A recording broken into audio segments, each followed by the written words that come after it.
All right, I think we are live, at least on X and YouTube. So, welcome everybody.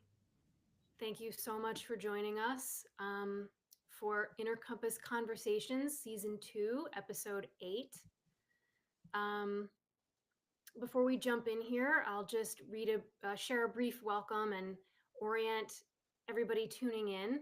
Um, Inner Compass Initiative is a 501c3 nonprofit organization that envisions a world where people have what they need to make fully informed choices about psychiatric drugs, diagnoses, and tapering, and where people are fully aware of and have access to the abundant healing that is available outside of the default mental health narrative that dominates our wider culture.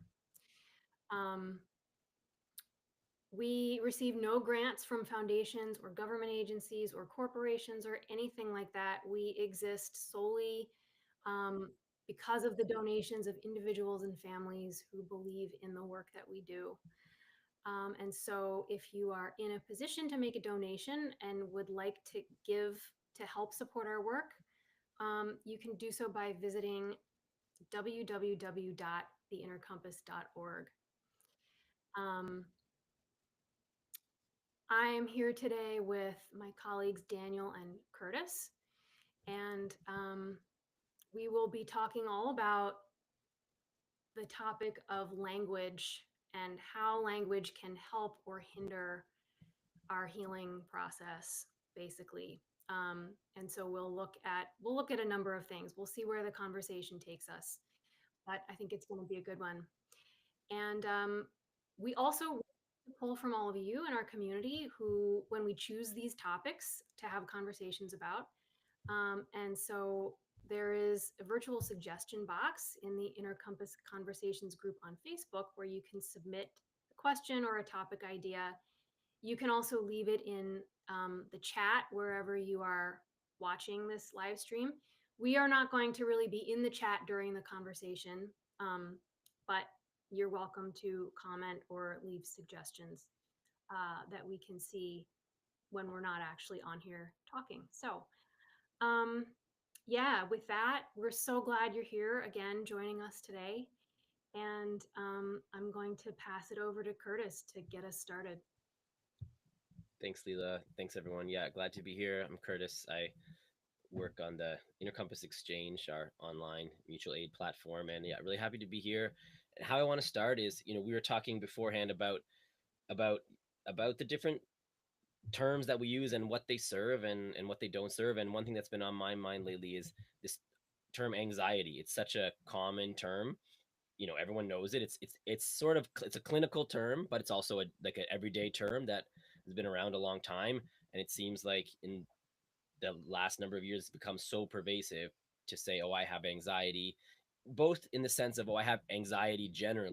I experience a lot of anxiety, or, I have anxiety in this particular type of situation.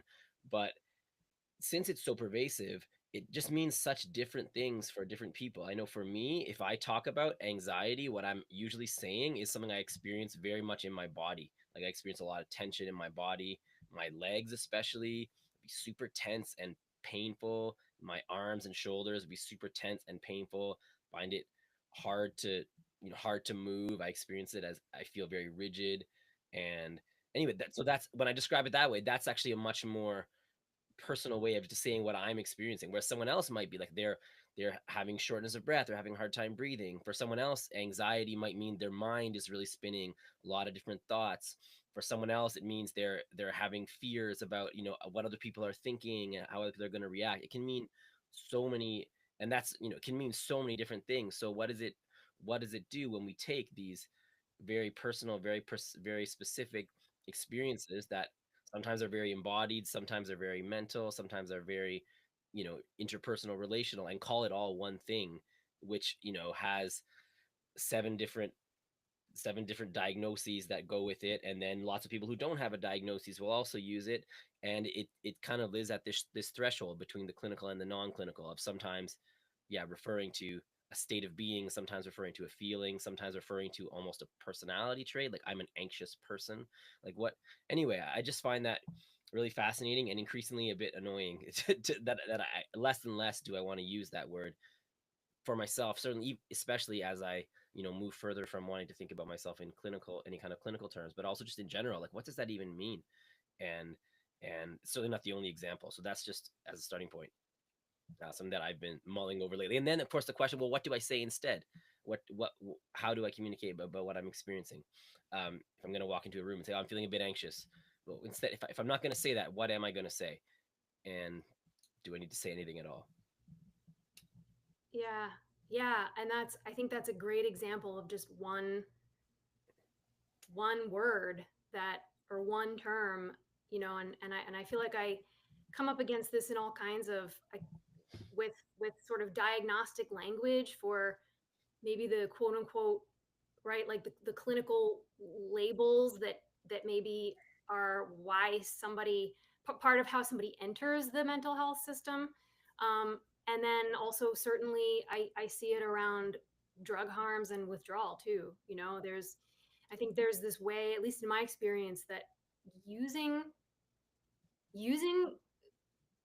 more clinical language to try and describe what are ultimately my human experiences actually disconnects me from the experience that I'm having. You kind of put a Um, label on yourself. and because it can be so vague, do I even know what I mean anytime I might use the word anxiety, to go back to that example? Hmm. Am I even really in touch with what that means for me in that moment? Or do I just know that I really don't feel good? And that's the word that I'm kind of attaching to it. But I think there can be, there's a way in which, many ways in which we all rightly want our experiences to be taken seriously. And does using a term like anxiety to describe the way I feel, as vague as it is, does that mean I'm taken more seriously by other people? I don't know. I think that's part of a story. That's part of the story that maybe we have around clinical language. Something I'm thinking about a lot lately anyway. Yeah, thanks, Leela. Hi, everyone. I'm Daniel. I also work on Inner Compass Exchange along with Curtis. Um, yeah, so there's a lot to talk about with language. I completely agree with what Curtis said in regard to the expansive use of certain terms to describe ever widening ranges of experiences. And for me, the angle is more that by using these kind of generalizable terms, we lose something because they're so generic. Some of the words that we use, that the real range of experiences, as Curtis talked about with anxiety, about the variety and different ways it can be experienced, then I think the danger is that we we just have this kind of one size fits all approach to a range of different human experiences. And then the other thing I would say is this sort of encroachment of particularly psychiatric language, also therapy speech as well, but particularly psychiatric language into everyday speech to talk about everyday experiences. So certain terms which were originally supposed to be for people that were severely ill are now being used in everyday language to describe everyday experiences. So if somebody is particularly particular or rigid about certain things, then they're OCD. Hmm. If they're forgetful, then they're ADHD. They're not sad, they're not unhappy, they're not frustrated, they're depressed. Uh, then then you've got the sort of use of neurochemistry words like serotonin and dopamine to Mm, describe human right. experiences as Got well. such a So dopamine rush from people liking my ex- photo or whatever. Right, right, Yeah. right. Which is the funny thing exactly. is, like, maybe objectively that is happening. Okay, insofar as dopamine is real, but like, is that actually act like is that the only thing going on? Not at all. So why? Yeah, why? That's super interesting. Yeah. Absolutely. Yeah. And then I think as well as Leela said, in terms of within the withdrawal community, I think and Leela was hinting at this as well, is we use this clinical language because in the world we live in, where science is put on, on a pedestal, and medicine and modern medicine is seen as highly valued and authoritative, it's a way of emphasizing the seriousness and the validity of what we're experiencing. So it's a way of saying, no, this is really serious. You've got to take me seriously about this.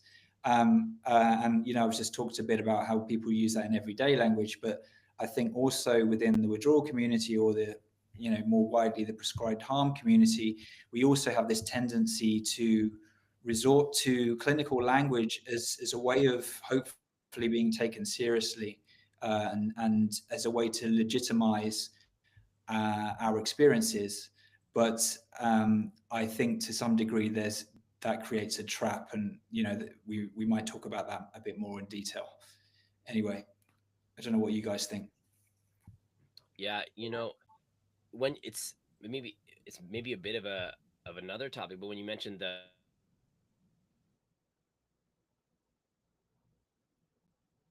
trauma language, which is kind of which has kind of become more popular, coming more to the forefront. And I think in a lot of ways it's better. It's better than the psychiatric language, but increasingly, I guess, as it becomes popular, it has its own. Oh, I'm in my. I even say this all the time. I was in my fight or flight or freeze response. And, my nervous system was shutting down, or I'm, uh, I heard someone say the other day, I'm having a hard time self-regulating, which is it's a way in which it feels it's accurate and precise in a certain way, but yeah, almost the more common it becomes, the more it starts to have the same problem. So what does that even mean now? It's just it becomes another generic thing that originates from, I don't know, like just biology, I guess, or a scientific clinical context, and we start using it in our day-to-day interactions, and it does really potentially feed like a separation from our own experience, because um, we think that words are just kind of expressing what we're feeling. That we think that's the purpose of words. I'm going to use words to express what I'm feeling, but when they're used over and over, our words actually create our feelings, and they create their shared reality that we draw from to even understand our own experience. So there's a way in which, like, language in a very real way creates our world. It doesn't just express our world, and sometimes we forget that, and then are maybe end up surprised by the fact that collectively we have this really clinical reality. But maybe the best way to try and change that is by refusing or choosing not to speak that language. That if we think we're going to change the systems by using the language of the dominant paradigm to critique it, we're probably just going to reinforce it anyway. And so it means going out on a limb, maybe, and making up new terms, or as you said, I think earlier, Daniel, going back to poetry, um writing a lament or something like that about Yeah. um If I think Yeah. if you use someone else's language and someone else's criteria, then you are beholden to their worldview and their ideology, and you can become trapped in that. Sorry, Leela. No, no, not at all. And I think that's absolutely true. When it's language is so imperfect, right? I think at its best, it's so imperfect, and we imperfectly use it to try to describe things that are really perhaps quite indescribable, because what else are we to do, especially if we want to try to communicate, we want to try to be seen or heard on any level, right? But it's true that when we're using somebody else's language, we are kind of beholden to a worldview, at least to an extent.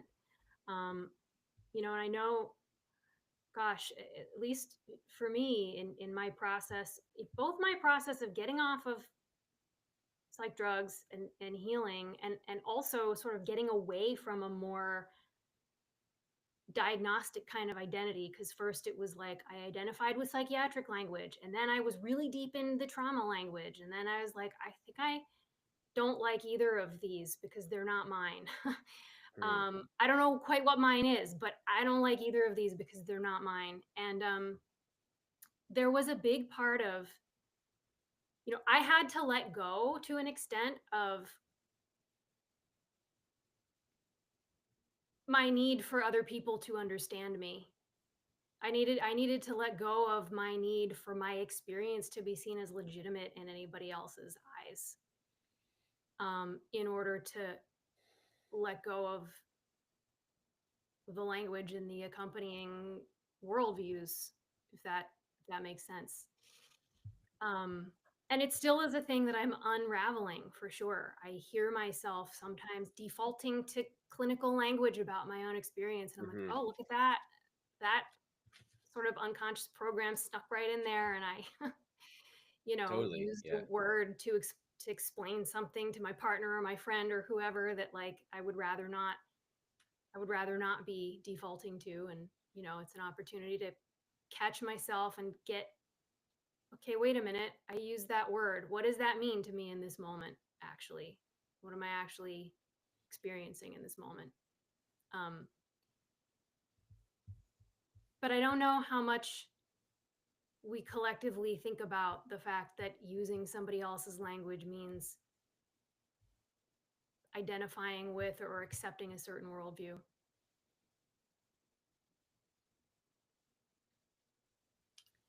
Yeah. Well, it's almost that you don't really notice it until you start to shift your own worldview, maybe, or it's if you when you're in the worldview, you don't realize. Like, I think this is part of the definition of a worldview is you don't realize you have it. Like our true worldviews are the ones that we don't realize we have because that's just our lens through which we see everything. So um, it's just like over time, kind of like you described, Leela, there starts to be like an increasing friction, or you maybe just like notice, oh, and that it means that your worldview is shifting, that each a worldview or a set of experiences requires its own set of language, um, and I guess the counterpoint to that is what you were talking about earlier as well, Daniel. This that maybe the need for specific language for specific experience, specific types of experiences. For example, like um, there's whole sets of say spelunking. I thought like exploring people who explore caves, right?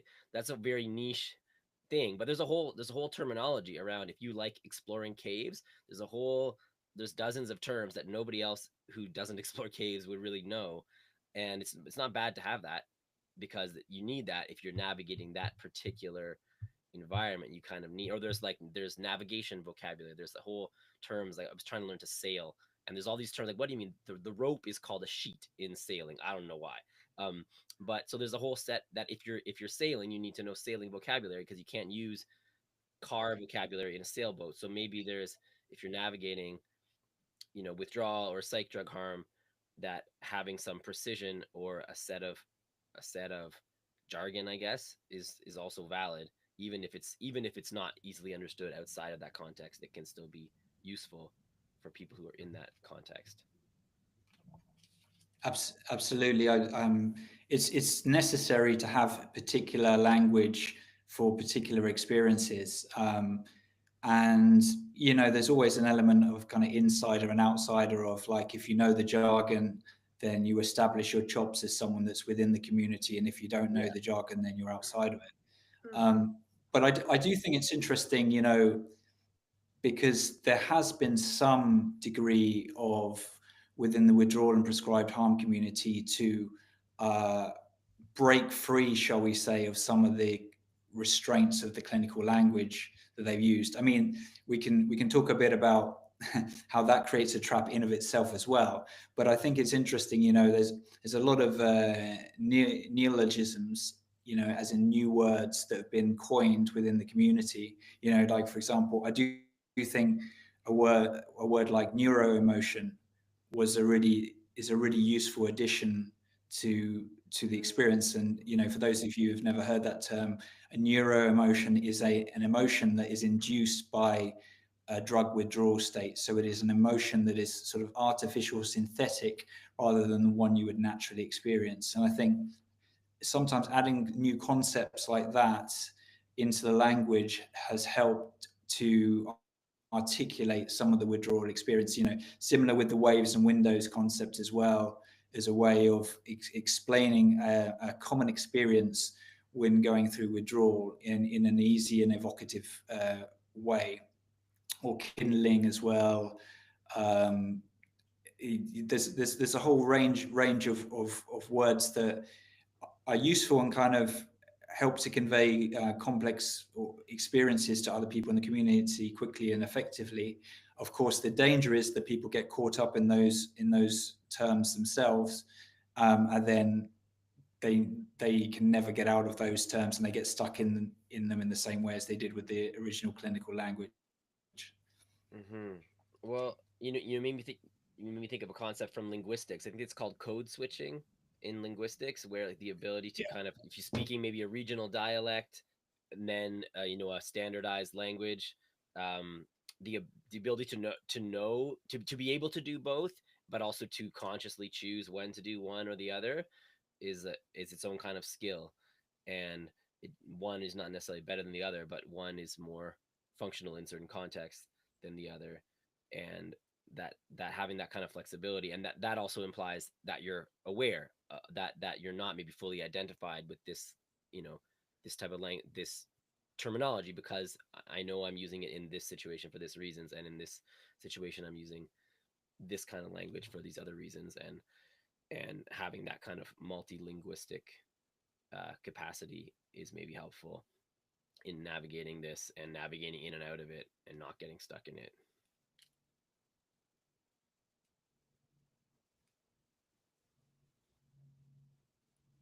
Yeah, for sure. And I guess, I mean, to me, a question is always sort of where is that line exactly between navigating and getting stuck, and can I see it for myself, or at what point do I see it for myself? um, and I don't know. I think that's sort of an ongoing negotiation, or awareness that each of us is sorting out as we go. Mm-hmm. Um, yeah. Well, And I yeah. know, I mean, Go on. another thing I remember so clearly from my time tapering, was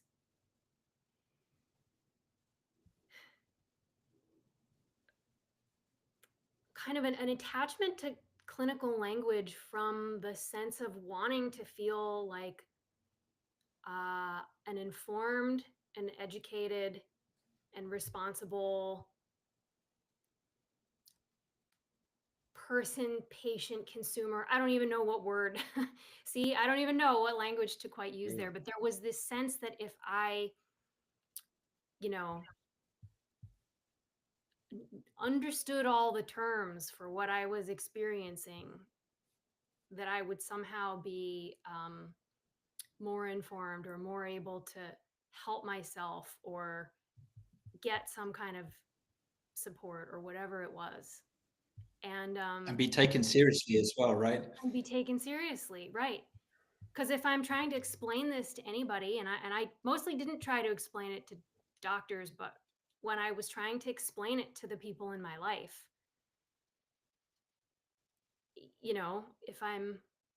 if I sound really well informed and I have all of this special language to explain it, then they're going to take me seriously, right? That was the story that I had. And I think there was certainly some utility to that at the time. I don't want to say that there wasn't, because I think that there was. And also, with now years of distance, um, I can see how I got myself perhaps more enmeshed in certain things than I needed to be, because I was so identifying with that language all the time to talk about myself and what I was going through. Yeah, I think I think a lot of people can relate to using clinical language as a way of hopefully coming across as more credible. I mean, I just think it's the language that it's the currency in the modern day to use that kind of measured, scientifically, supposedly objective language is the way that people come across as authoritative. Um, I would add as well, I think, and also a way of legitimizing suffering is if you can explain it in clinical terms, then people will hopefully take you seriously. And that speaks to the dominance of, you know, the psychiatric model in society. But I think also the other part of it is also there's a power dynamic going on there as well, that when you're iatrogenically harmed, you're in quite a powerless position because you know, you're not, a lot of people don't take it seriously. You're also considered a psychiatric patient, so you know your insight or credibility, just by virtue of taking psychiatric medication, never mind having psychosis or anything like that, just by virtue of having taken psychiatric medication, your credibility is questioned. So you you're going to speak in the language of the powerful in order to hopefully get them on your side, you know. and and I just think, but I think it can backfire.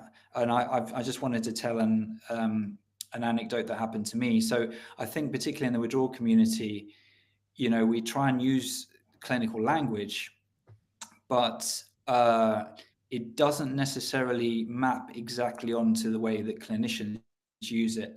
So there's certain experiences and certain things we use that might not. So we might say, I don't know, cognitive decline or cognitive dysfunction as a result of withdrawal, whereas clinicians have a very particular narrow definition of that.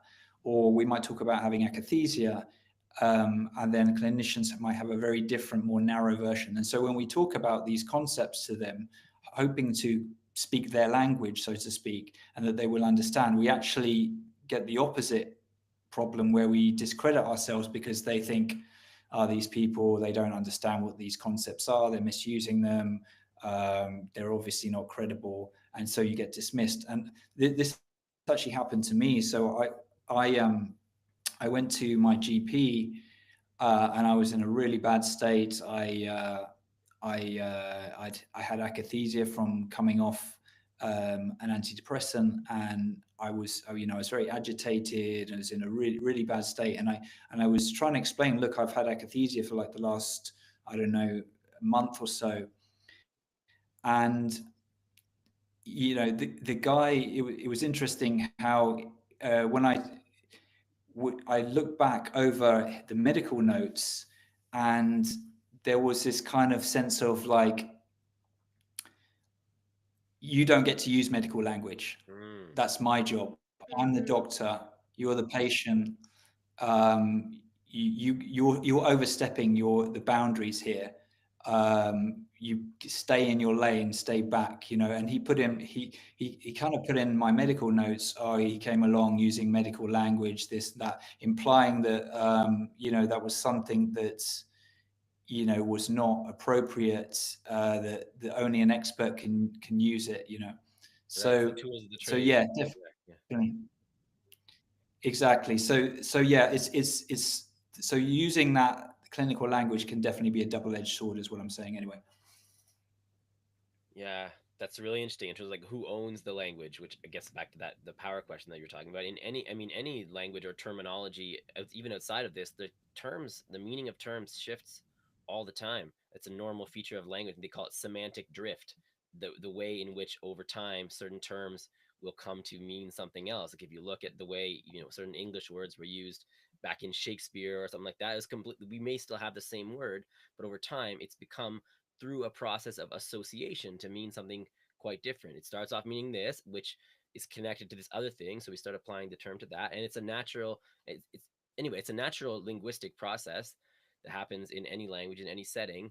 But in this clinical context, it becomes a matter of who owns it and who gets to define whether the meaning is allowed to change in order to describe subtleties of experience or not. So yeah, the way that your doctor basically says, oh, you don't have the authority to use that language, even though a lot of medical terms are actually originally non-medical terms that got co-opted into medicine in the first place, which they have anyway.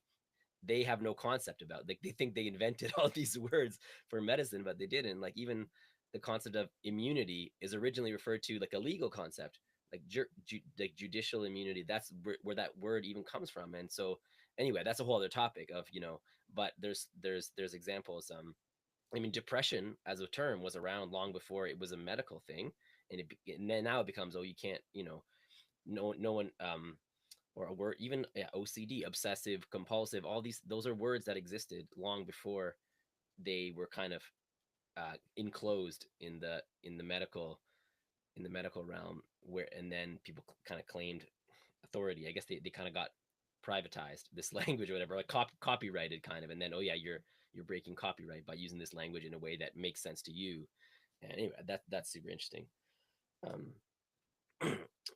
I was thinking this, even the term symptoms is really interesting.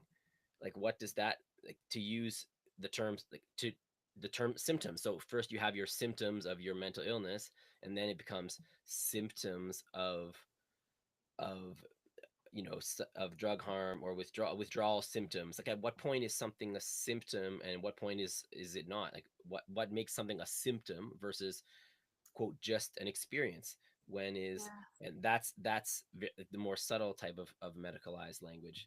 um, because I find there's a lot of things that, I could probably define as a symptom uh, of a medical condition or something, or it just could be something that you're experiencing, and it's the way that you kind of set. um, yeah, like, is a stomach ache just a stomach ache, or is it a symptom of gastric distress, disorder or something like that? And it's totally a matter of how you want to conceptualize it, whether you want to see um, see an individual experience as its own experience that's meaningful on its own terms, or whether it's only meaningful as an expression of some larger concept.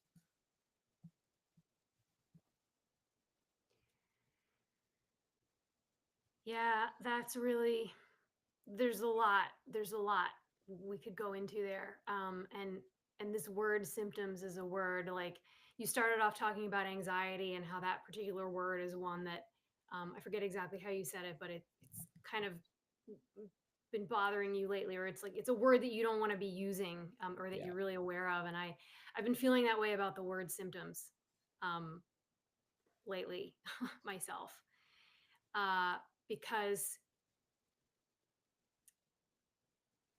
I guess to me it feels so instantly pathologizing, Hmm. when there might be nothing. You know,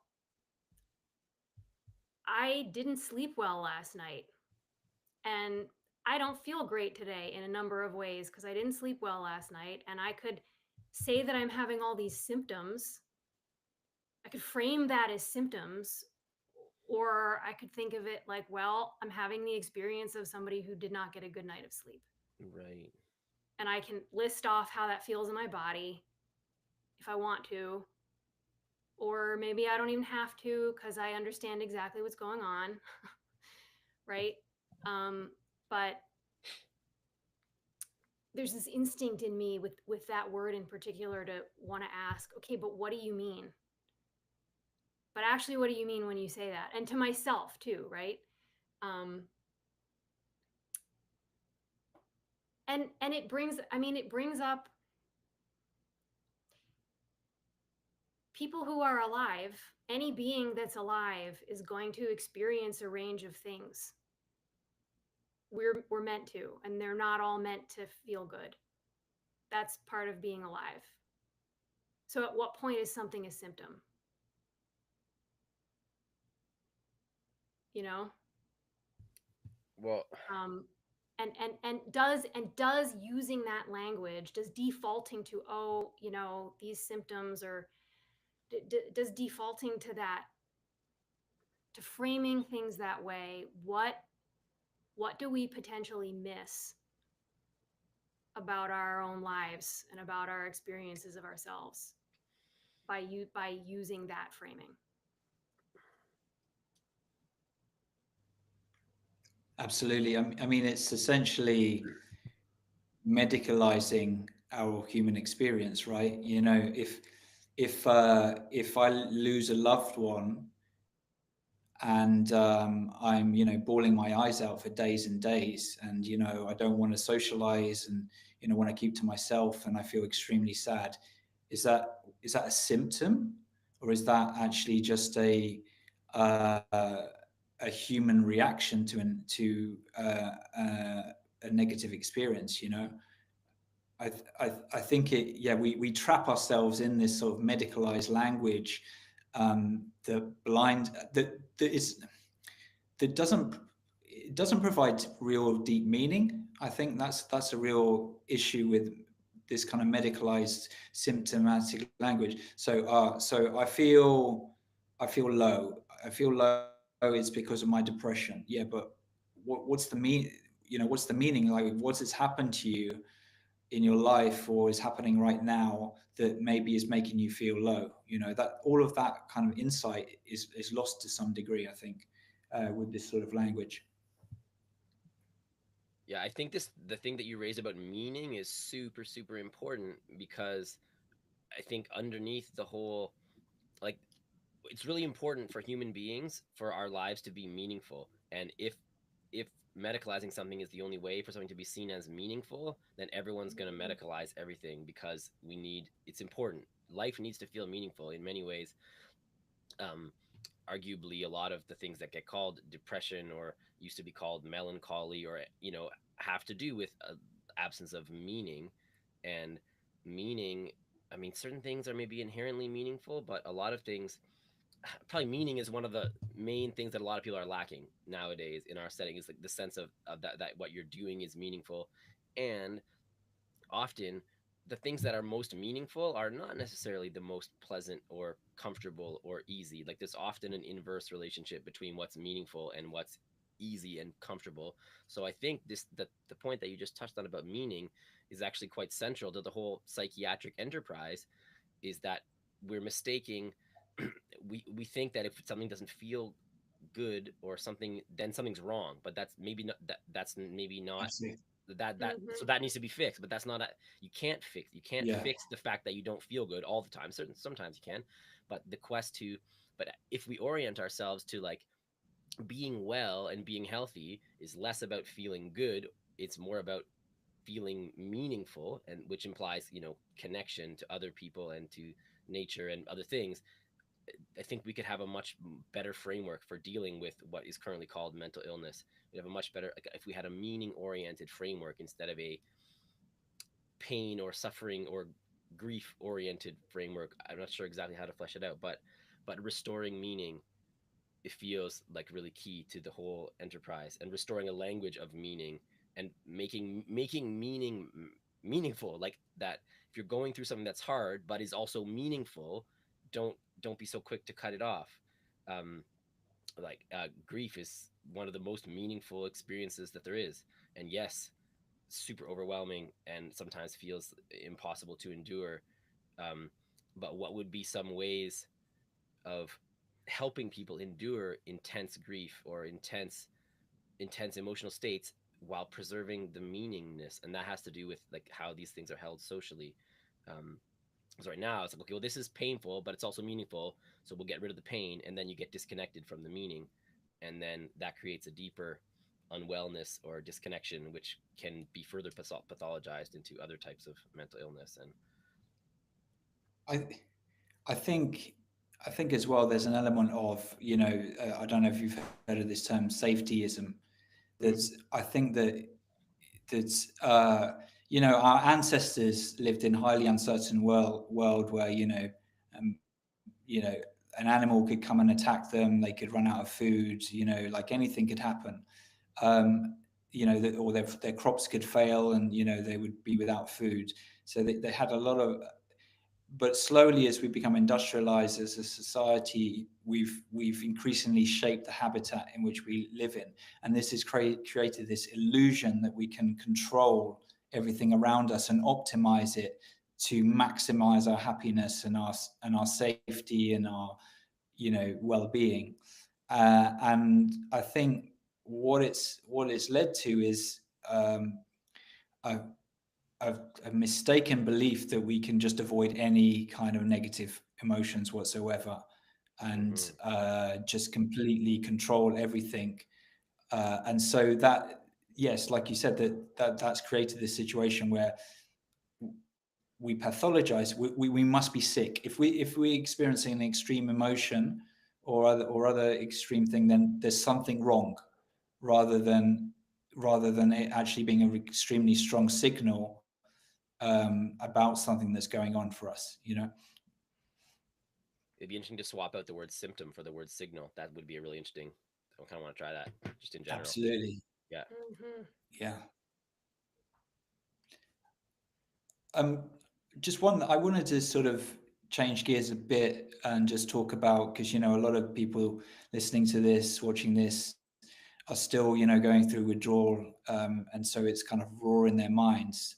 But I wanted to talk about, so supposedly clinical language is used to be precise. It's very precise and objective, and, and precision and objectivity and being scientific is so important at conveying these things as they're very serious, concrete, tangible things. But I think there's a flip side to it, which is this language can be used to obscure and obfuscate, and it can be used to hide things and muddy the waters, and more particularly, it can be used in psychiatry and the mental health system to hide harms, to minimize harms, to dismiss harms. And I just wanted to talk a bit about euphemisms within clinical language and the way that they're used to minimize negative experiences. I mean, the most obvious that comes to mind, which is always I find always frustrating, is this, particularly with SSRI withdrawal, is this idea of discontinuation syndrome, which was a term that was coined by pharmaceutical companies who didn't want to admit to the public that a drug that they said was not dependence forming caused withdrawal. And so they coined this term discontinuation syndrome, which in any meaningful substantive sense has absolutely zero justification as being distinct from withdrawal symptoms, but they used it as a way of obfuscating about the reality of withdrawal. And there's many other ways that they do that. When they talk about, oh, it's not addiction, it's dependence. Yes, okay, we understand that there are many psychiatric drugs you don't crave and they're not addictive in that sense, but they're also very hard to get off. And also then the DSM changed the meaning of dependence again so that it's closer to addiction, and this caused more confusion about what the actual meaning of it is. And I see this pattern of using, or of either muddying the waters with conceptual definitions or using very kind of minimizing euphemistic language to play down dangers and harms to people. I don't know if you guys have noticed that as well. Oh, yeah. I mean, I've absolutely noticed it. And I think that your example of discontinuation syndrome is one of the ones that stands out the most to me. Because I certainly would not describe what I went through as discontinuation syndrome. You know, it just falls so far short. And I think, yeah, I mean, this way in which terms are created to downplay certain things, and then the definition of terms are um, changed basically like as it suits people in power, and their interests, really. uh, it's it really muddies things, doesn't it? And you're absolutely right, it hides. It can be used to hide a lot. Yeah. I Totally. mean, Yeah. just one thing I was going to add to that is, a common refrain you hear it's a common debate in the community about, not lacking informed consent, Mm, and the clinicians don't explain the harms to people. But then there's always someone that pipes up, normally someone who has a very kind of pro pharma approach, and they say, well, there's a drug leaflet that comes with the medication. Didn't you read that? It tells you about all the risks. But I would argue that the language used in those drug leaflets is intentionally misleading and minimizing, and it cannot convey the type of the degree of harm. I mean, I'm just thinking of uh, restlessness, for mm, example, is used in a lot of drug leaflets, whereas restlessness compared to what I've experienced and many other people experience is very very different. Or they'll use may persist to mean a permanent damage. So, for example, there's a growing evidence that SSRIs can cause long-term sexual dysfunction, and they use the language of sexual dysfunction may persist, which obviously sounds far less scary than the reality. Um, yeah, so yeah, even it's it's very clear that the language is often used to play down harms, even on the information leaflet as well. totally. Yeah. And the whole sexual dysfunction may persist. That I had a little flashback. I remember literally asking the prescriber at the time. I mean, we were looking at that, and it's like, what do you mean when it says may persist? She's like, don't. She literally said, don't think about that. Don't think about that right now. We're just dealing with Oh, Yeah. what wow. you're experiencing right now. So like, anyway, I hadn't thought about that, but and yeah. Anyway, that's that's funny. Or that's not funny. It's And rare, the term rare is almost rare. used, Yeah. the way that they use rare is doesn't happen, you When know. it's not quantifiable, Uh, right? So and then people even yeah. describe. Actually, it's funny. I actually watched a video recently where someone was describing like a very type of withdrawal symptoms, extreme withdrawal symptoms that we would all be familiar with, and she described it quite accurately and quite like eloquently, and how she made her way through it. But she described it herself as I had a rare thing. So even someone who's had it still, I guess can still be repeating that experience as rare and reinforcing the idea that it's rare when it's not it's not anything of the sort, really. Absolutely. um yeah, it's a really good point. Mhm. I wanted to, before we wrap up, maybe touch a little bit on the language of healing, like how we describe healing. Like Mhm. we've talked a Oh, lot about the yeah. language of being sick, the language of being harmed. Like how do, if we start to get better, how do we talk about that? Because I think what occurs to Yeah. me is that we'll usually describe healing as a lessening of symptoms. Oh, I'm having less of this. I'm not having this as often. My such and such symptoms are less intense. But do we have any language, like a more vibrant language for healing and what that looks like? Flourishing, I think Flourishing, flourishing right? is a good word. It's a good Yeah. word, but I mean, like in the specific, like what's a specific? What's the opposite? The opposite of anxiety? Is it less anxiety? Like what's the what is the opposite of depression? Not feeling depressed is the opposite of so-called psychosis, like not having psychosis, or is the opposite of bipolar being stable? Like what actually, no, was there a way to describe like the more, yeah, flourishing, more the return of life? I've sometimes talked about certain things like coming back online, which is also being weirdly mechanistic language, but I talk about my intuition coming back online, and that's a bit palpable. Oh, this thing that I didn't realize, or I kind of that I It's kind of remembered that I used to have and then forgot I had, and there it is again.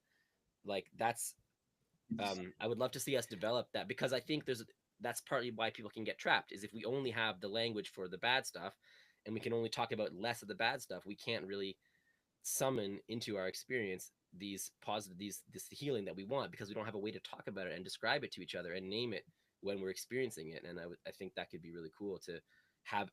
What if we had as rich and a thorough a vocabulary of healing as we have of the vocabulary of illness, and what might that do for to help us orient toward those that type of healing? Yeah. I mean, that's so huge. And we really don't have nearly as much language.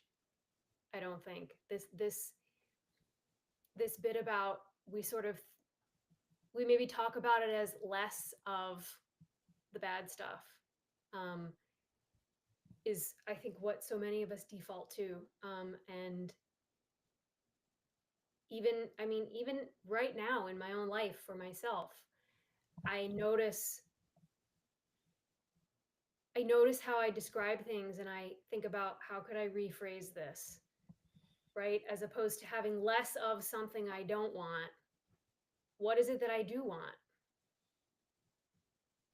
Um, and I mean, I don't know. I don't know what it would look like to have a. It's hard to imagine what it would look Yeah. like in this moment to have a more collectively shared set of terminology for healing, um, and what that looks like and what that feels like. I know for me, anything that speaks to connection, which could be a lot of different things, is the language I tend to gravitate towards. Towards connection, towards presence. And there's a lot of different words that could come into that, um, and that do come into that. Yeah, I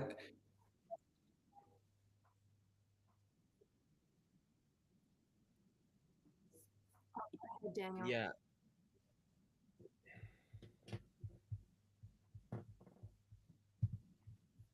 were you Yeah. going to say something, yeah Daniel? just want to say I just want to say we see your comments in the chat and we really appreciate them. And hopefully, if there's time, I think we're going to do a part two where we might be able to respond to them as well. I just wanted to just my final thoughts on about the kind of post sort of healing thing. I for me I feel like one of the there's a word that really helps here, and I think it's spirituality. Mm. And even I mean, personally, I didn't grow up religious, but I've talked a lot about the idea of the soul in a because I'm not religious. I talk about it in a secular way, but kind of the essence of the soul.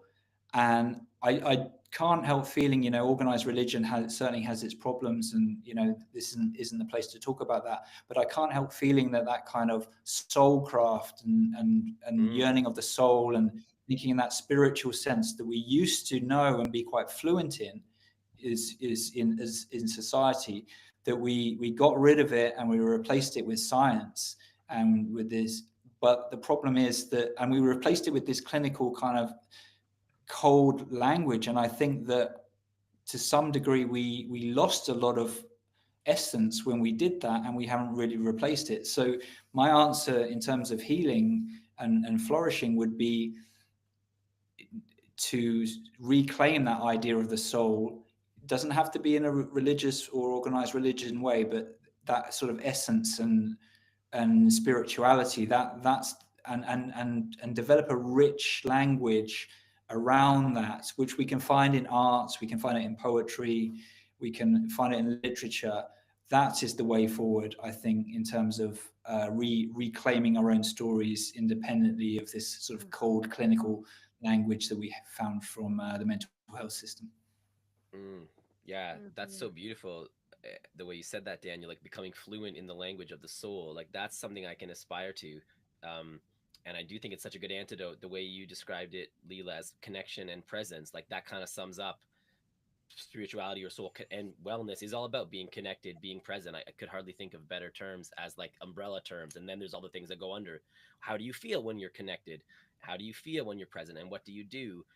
How does a person who is connected and present function in the world? And that would be the type of things that I'd want to kind of, yeah, flesh out and develop and create this kind of and this language that's the antidote, because the clinical language by definition is, by its own terms, it's detached, it's abstract. That's what it is, and that's what it's supposed to be. It's the opposite of connected. It's disconnected. It's supposed to be, oh, it's taking the practitioner out of their own, oh, I'm just going to say this objectively. It's taking practitioner out of relationship with the person they're supposedly helping heal, and then it takes the so-called patient out of their own experience as well, not just in a clinical setting but in their whole life. So this is really, it's, I guess it's kind of not rocket science that the antidote to detachment and disconnection is connection and presence and relationship and the soul. So yeah, I think that's, it's kind of exciting to think a bit more about these possibilities, because then we can really create this, like even in the preamble what you read, Leela, like helping people access the abundant healing outside of the default mental health narrative, like that. We need to be able to talk about those things and communicate them to each other, what abundant healing even looks like, and how would you know if you had it, and how would you talk about it, and how can we describe it to each other, so that because I think if someone's in a really rough state, like saying don't worry, someday you're gonna not be anxious, it's not very exciting. Like it's like, okay, great, but it's like no, someday you can be flourished and connected and, fluent in the language of the soul. It's like, oh well, that sounds cool. Maybe I'll that's worth it. It's worth trying to get there. Yeah. Yeah, absolutely. And I think that's a great place to wrap up for today. But once again, I want to thank everybody for your wonderful comments. And I think maybe we can come back and do a part two Mm-hmm. to this. I think that might be really, I think we would enjoy it, and it seems like it would be, meaningful. So maybe the next one, don't hold me to it, but let's see if we can make the next conversation next month be a part two, to this one, because there's a lot of really rich stuff, that you all have brought up, and we are so appreciative of that. So thank you. Um, Thank you so much for joining us today. We are really glad that you could be here with us live, and if you're watching the recording, thank you for watching. Um, Once again, if you have suggestions or ideas for other conversation topics, we would love to hear from you. Um, you can comment on this where you're watching it, or you can join the Inner Compass Conversations Facebook group and submit them in the virtual suggestion box there. And I also want to remind people about our community, Inner Compass Exchange. That is our off Facebook private membership network. It's a really vibrant community with chats and multiple weekly community-led Zoom calls where people can connect with each other. And we would love to have you join if you're not already there. You can learn more by visiting exchange.theinnercompass.org. And if you appreciated this conversation and you would like to help support ICI, once again, we encourage you to make a donation if you're in the position to do so. We exist solely because of donations from individuals and families who believe in what we do. And to donate, you can visit our main website, theinnercompass.org. So thank you all so much for being here today, and we will see you next time. Thanks everyone. Thank you.